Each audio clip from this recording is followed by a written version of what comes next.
going to talk today about narcissists and how they show arrogant, haughty behaviors and attitudes. These are really great traits to bully and pressure people to comply. Like you are just nothing, right? It's really meant to sort of just push you down, push you down, push you down. Somebody comes in with that attitude,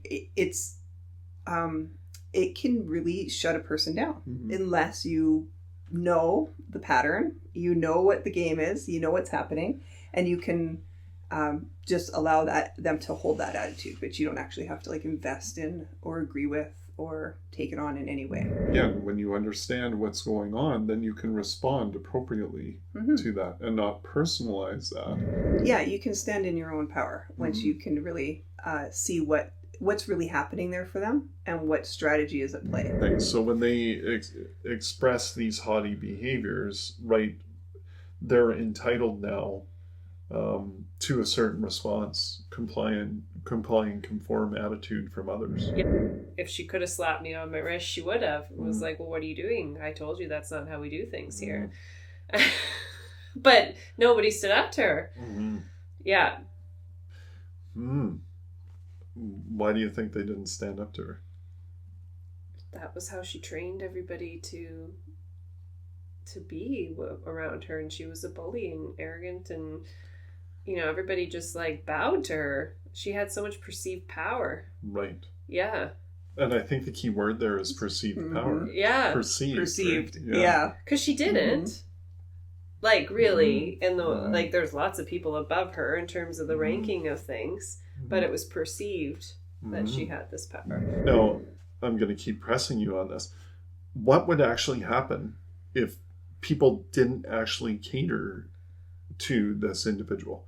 Would there be triangulation? Would she try to ruin their reputation? Would she, like, what was the punishment? Because there has to be a punishment. Yeah, because I questioned her perceived authority. Welcome to the Neonarcissism podcast, hosted by emotional intelligence specialists Kim and Jackie of Element Q, alongside strategic psychotherapist Brad Kaufman. Hi everyone, welcome back to the Neonarcissism podcast. We're going to talk today about narcissists and how they show arrogant, haughty behaviors and attitudes. What would you like to say about that? Well, I intentionally wanted to give a little bit more of a definition to this, so I actually pulled it up with dictionary.com. Arrogant or haughty behaviors. They're disdainfully proud, snobbish, scornfully arrogant, and they're lofty, noble, or exalted. And really that ties into their expectations and their entitlement, right? That whole worship me framework. That term exalted really does lean towards that worship, right? Because like I just picture like crowns on a pedestal on a throne. Yes. Isn't that the ultimate narcissistic king though? Yeah. Exalted, great one. And disdainfully proud. Again, I think this again touches on the envy that we touched on. What are your thoughts on this one? The arrogant, haughty behaviors. Well, I think this is part of the show, right? I think that it could potentially be misinterpreted by the narcissist as confident to behave in these ways or to display these traits. Also, these are really great traits to bully and pressure people to comply, right? To show these traits. Again, strategy to use these, right? To gain what you need from, with all these other traits, right? To gain your feed. I see it as really strategic and potentially misinterpreted to be used to give some false sense of confidence and being and as everybody should see me that way, right? So they're just displaying how everybody else should also see me. Yeah. And of course it ties into their narrative or their fantasy. It does, yeah. Right, like the kind of royalty idea.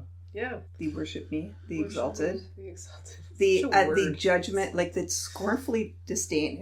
Was that the scornfully disdain. Like those words, that is so aggressive and so just feels cruel. It feels like it can rip people apart. Like that, those are some big words to put to that. But I think that's accurate. That's exactly what they do. And they use it for those purposes to take you apart. Mm-hmm. Yeah. Like my experience with it is sort of you did something and it's like, well, how dare you? I am, so-and-so. You've scorned me and now you're going to hear the list of all the ways that you've wronged me in the last 3 years. And I think the disdain, when I have experienced that coming towards me, there's just this disdain, but also sort of accompanied with that is this disgust for this other person. So at least I've felt on the receiving end of that. Like you are just nothing, right? It's really meant to sort of just push you down. And like, how do you combat that if you are at all feeling vulnerable to believing that, right? I kind of even choke saying that, but it can happen, right? You're in a vulnerable state and somebody comes in with that attitude, it can really shut a person down unless you know the pattern, you know what the game is, you know what's happening, and you can just allow them to hold that attitude, but you don't actually have to like invest in or agree with or take it on in any way, right? Which I think we should slow it down right there, because that is so well said. Right, to understand that this is their framework, this is their attitude, and even though they may be trying to put you in a certain position in relation to that, again, when you understand what's going on, then you can respond appropriately to that and not personalize that. Yeah, you can stand in your own power once you can really see what's really happening there for them and what strategy is at play. It won't, I don't feel like this lasts long in an interaction, because if they're not getting the feed, it sort of just stop, like they'll go elsewhere or they'll find another strategy, right? But if it does work, then also super fast, not long lasting, because they get their feed right away and then you're sort of left in the rubble. Right, that's a good point. And they can't stay there for too long, because they potentially, like you're saying, they'll potentially be viewed as like assholes or jerks or something like that. So I think you're right. It's one of those tools that they can just sprinkle into something and like mic drop that thing. Yeah, it's exactly that, right? I think it's a really quick strategy to see if they can get the quick feed, and it can be so disarming if you're not expecting it, or it sort of feels like it's out of the blue. It's very disarming to have that come at you, right? We feel like, oh yeah, I've seen this before. Then you can just sort of duck off or water off a duck's back. But I would only say, what I'm getting to is like, it's only because they have the ability to use arrogance that they can exploit relationships. Okay, that one's sinking in. Can you say that I again? don't know, like I've had it happen to me in a work environment where this person, she was so arrogant with me, and like that she was the queen of the world, and that's what she used to exploit all the working relationships and get people to do what she needed them to do. And it's just like, that was how she carried herself in that environment. And everybody went along with it. So it was leveraged really as a bullying strategy to get compliance. Yep. It didn't go away. Right. In my experience with that. So then it sounds like this ties very closely to the entitlement phase of things. So when they express these haughty behaviors, they're entitled now to a certain response, conform attitude from others. Yeah. I think this person I worked for, she wasn't even technically my boss. She was my client. And she had so much arrogance and a way about her that my boss, who I reported to, was just basically like, okay, well, whatever. I was supposed to have earned days off every 2 weeks, but because she didn't like the people who worked for her to have those, I wasn't supposed to take them. Right. Even though I didn't report to her. And so when I tried taking them, she called me directly and basically like, if she could have slapped me on my wrist, she would have. It was like, well, what are you doing? I told you that's not how we do things here. But nobody stood up to her. Yeah. Why do you think they didn't stand up to her? That was how she trained everybody to be around her, and she was a bully and arrogant, and everybody just like bowed to her. She had so much perceived power. Right. Yeah. And I think the key word there is perceived power. Yeah. Perceived. Right? Yeah. Because she didn't. Like, really. And like, there's lots of people above her in terms of the ranking of things. But it was perceived that she had this power. I think it's also really easy for people to not deal with somebody who displays these behaviors. Oh, right? yeah. You just kind of walk away. You let them get away with it once, you let them get away with it twice, and then all of a sudden, that's just the pattern that they're behaving in. Everybody's letting them get away with it all the time. Yes. And there is no sense of this community to like hold people, again, accountable for their behavior. Right? Yeah. Even in a work environment, that's still a community of people.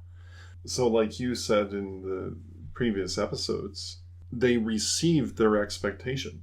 Yeah. And so that just feeds their entitlement. And then we just see the whole feedback loop happening. Yeah. And yeah, of course, when we're talking about bullying, we're now back to that metaphor of how do you become the tallest tower in the city? You build yourself up or you tear others down. And this is one way to do it. Now, the interesting part is they will go after those confident, competent people, right? And if they can beat that tower down, that just gives them more feed. That just gives them more supply. It happened to me within 2 weeks. Yeah, so that's where being equipped with this knowledge is so important because of that. So you can identify it and again, not personalize it. Now, I'm going to keep pressing you on this. What would actually happen if people didn't actually cater to this individual? Would there be triangulation? Would she try to ruin their reputation? Would she, like, what was the punishment? Because there has to be a punishment. Yeah, because I questioned her perceived authority and continued to try to take my earned days off.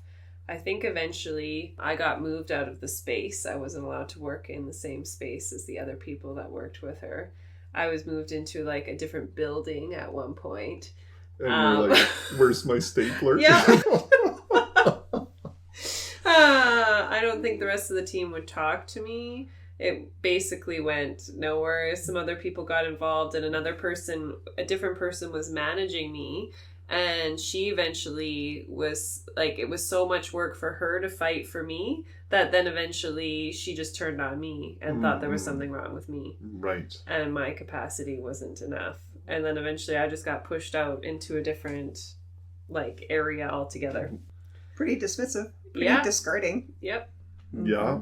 And so then you see why others complied and conformed because then they didn't get punished in those ways. Yeah. Wow.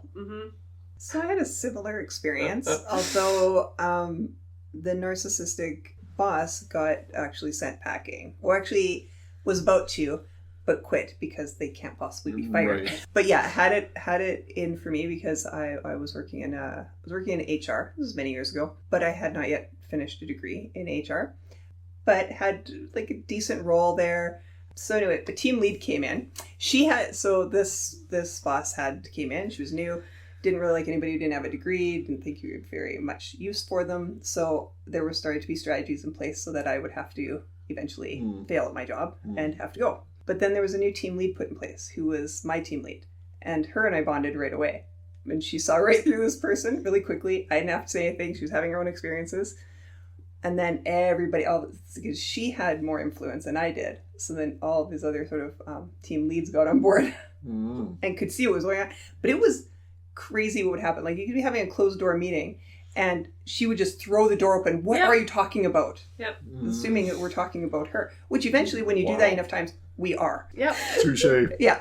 But, just this sort of this control and paranoia and this we should just be treating her with this sort of entitled regard, right? Just because of the position that she's in, and then eventually that house of cards that she was building got dismantled, and she was about to be fired that day and didn't show up and quit. Wow. So that's how a narcissist will work through that, right? Yeah. Like they're losing. But they're going to not lose as bad as they could be. Yes. So Right. they'll have to bail Well, first. because then also the story in their mind is I decided to quit. It wasn't a good environment for me That's anymore. right. Yeah. Mm-hmm. Well, yeah, and then they tell this story to maintain that public appearance. Yeah. And the way that you even talked about that, right, that's where the neo-narcissist nature comes up, because you're like, not only was it this, but there was like paranoia, and now we're drifting into other diagnostic criteria of other disorders. That was a very interesting experience. Well, I mean, I guess we could say it this way. I mean, narcissists keep life interesting. Maybe not the type of interesting we're interested in, but and of course, the idea of the exalted, right? Yes, the exalted. Oh, exalted. Yes, the exalted worship me. If you don't worship me, you will be punished. Now, of course, this being the last criteria listed in the DSM, really, for a person to actually be diagnosed with the disorder, they have to meet 5 of these. But as we've discussed through this, to see how they all tie into each other in this way, when a person displays one of these, again, on a regular, consistent basis, to start being aware of all of the other ones, the potential ones that come with it, is going to bring a lot of clarity for people. And to be honest, I think there's probably a primary few that each narcissist uses. Yeah. Oh, yeah. Yeah. Those are the first ones I'll reach for. Yeah, the first ones they'll reach for, and then the other ones. And again, it's so interesting to see how these criteria are actually strategies that they use. And kind of like protective strategies, esteem strategies.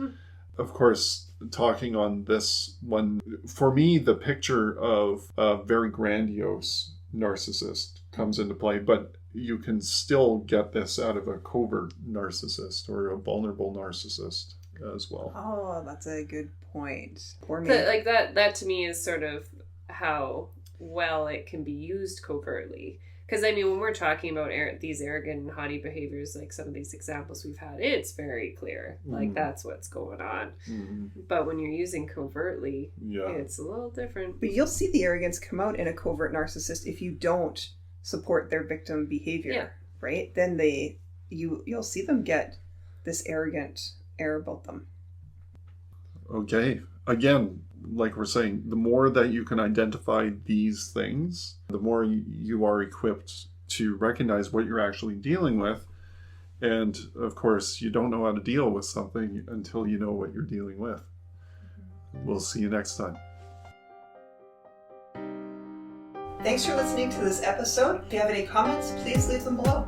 And remember to subscribe to our podcast channel and YouTube channel and share these videos with your friends and family. And please join our online community at neonarcissism.tv.